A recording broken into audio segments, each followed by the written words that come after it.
Shalom uvracha, mes chers amis, nous sommes dans notre rubrique pour la Parnassa, la Ségoula de la Parnassa. Juste le fait de raconter cette histoire et de l'envoyer ou de la diffuser va vous amener, Be'ezrat Hashem, une Parnassa. Et il y a deux choses qui sont très importantes. La première, c'est de se renforcer dans la Emouna avec l'histoire que je vais vous raconter, et celle de faire bien l'abdikat Chametz. Un juif qui était à l'époque ou juste avant le Sefer du Kisei Rahamim, eh bien, Lo Aleinu n'avait pas beaucoup de quoi passer les fêtes. Et donc, il était passé voir une connaissance à lui, un non-juif, pour lui demander un prêt. Bien sûr, ce non-juif l'a rigolé au visage en disant « Laisse-moi tranquille, toi et tes fêtes, tu ne m'intéresses pas ». Et donc, ce qui s'est passé, c'est que, comme tous les juifs, il a fait la bdika. Maintenant, quand il faisait la vérification du Hametz, eh bien, il a même regardé à l'extérieur de sa maison, dans les coins de sa maison, en dessous, sous le palier de sa maison.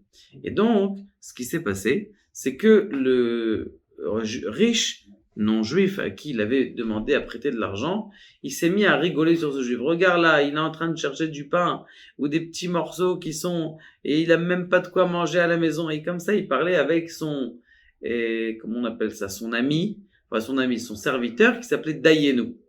C'est son nom. Dayenu, je sais pas ce que ça veut dire. Hein. Il s'appelait Dayenu. Bon, magnifique. Ce goy passe comme ça, donc ce non-juif passe, et il s'en va, il rentre chez lui à la maison. Et bien sûr, notre cher petit juif, il priait à Kadosh Baruch Hu, et Kadosh Baruch Hu, il lui donne le shefa et la bracha pour passer Pessah. Donc ce qui se passe, c'est qu'il avait un minhag, il avait une habitude, ce non-juif là, d'avoir une boîte, et dans cette boîte là, il y avait des pièces en or. Et tous les jours, il sortait des pièces en or, et il les regardait, il était content, extraordinaire, j'ai des pièces en or. Et s'il y avait une pièce qui était un petit peu avec de la rouille ou elle était mal, bien, il la mettait dans la bouche, il essuyait, il la lavait, il la remettait dans la boîte. Ce non-juif là avait un, comment on appelle ça, avait un coffre, un singe.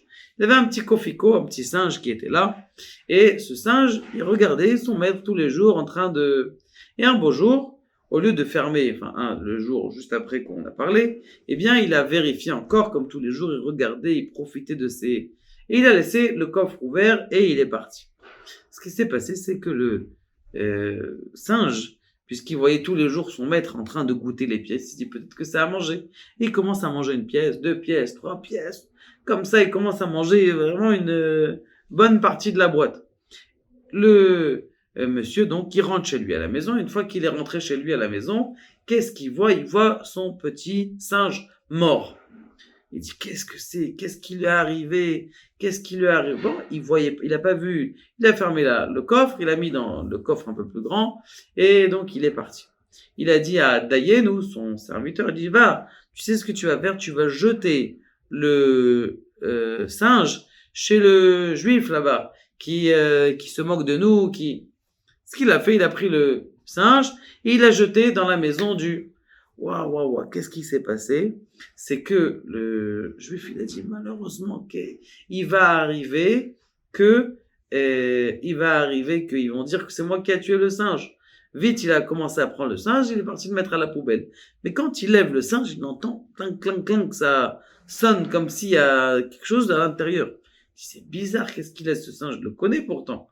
Et donc, il décide d'essayer de lui tirer par les pieds, et il voit que du singe sort des pièces d'or, et une, et deux, il commence à le secouer, le pauvre le singe, il devait être un Gilgoul de je sais pas qui, celui-là, et il commence à secouer le singe, il secoue, et il a sorti plein de pièces d'or.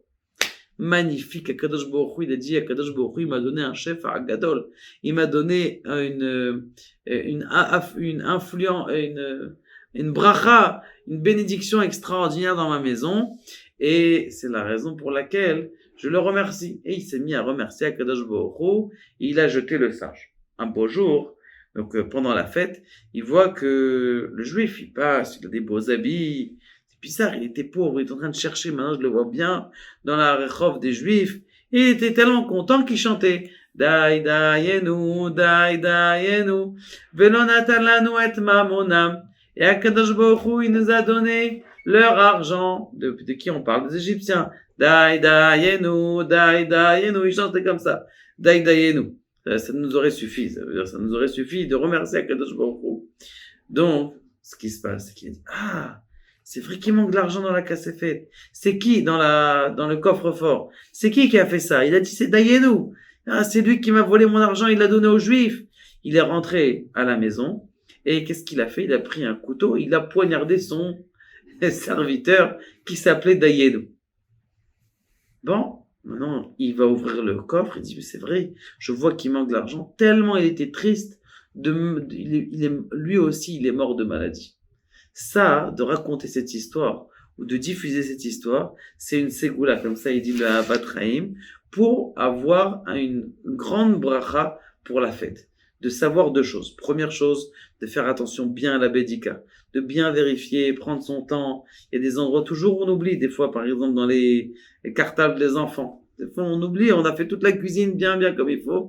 Dans le cartable des enfants, ils vous laissent des restes de leur sandwich. Il faut aller vérifier. Il y a dans la voiture aussi, il faut faire une vérification. Et donc, quand quelqu'un il fait bien la vérification, eh bien, grâce à, comme il y avait dans cette histoire, eh bien, il y a une bracha qui est descendue. La deuxième chose, d'avoir la émouna, que chaque chose qui se passe dans le monde, eh bien, elle est gérée par Akadosh Baruch Hu. D'ailleurs, c'est le but de la Haggadah, de savoir que tout est dans les mains d'Akadosh Baruch Hu. Baruch Adonai, Le'olam, Amen, Ve'amen.